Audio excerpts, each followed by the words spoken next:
Preventing biological threats like Ebola, well, that's what UTMB will begin working on. And they were recently awarded an agreement from the U.S. Department of Defense to develop vaccines.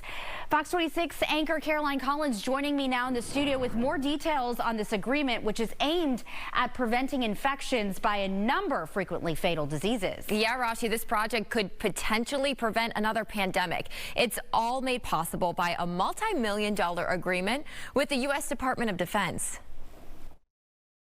Development of vaccines against these viruses is important. It's a matter of national security.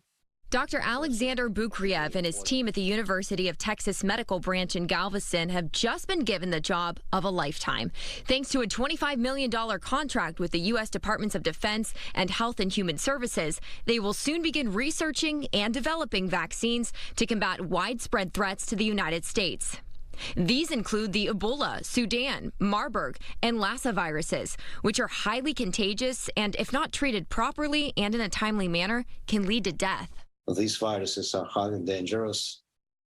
The lethality varies somewhere between, say, maybe 20–30% to as high as 80%, and they can be transmitted from human to human.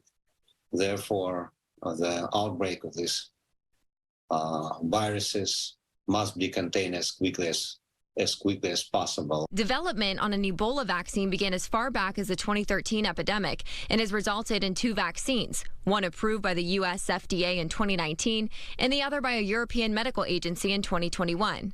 But he says it's not enough.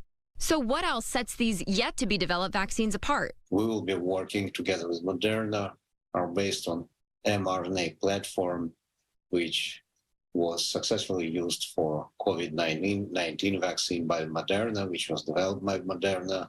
Moderna will aid in the design, manufacturing, and testing of these candidate vaccines, which will be used mainly for national defense purposes.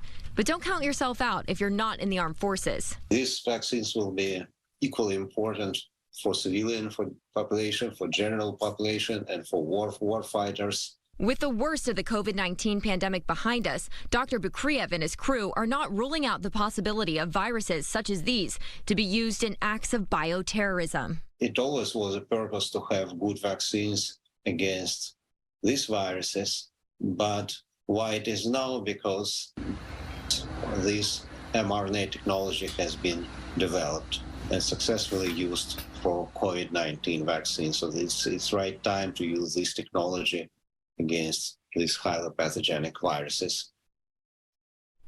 Well, research and testing will get underway soon at the Galveston National Lab.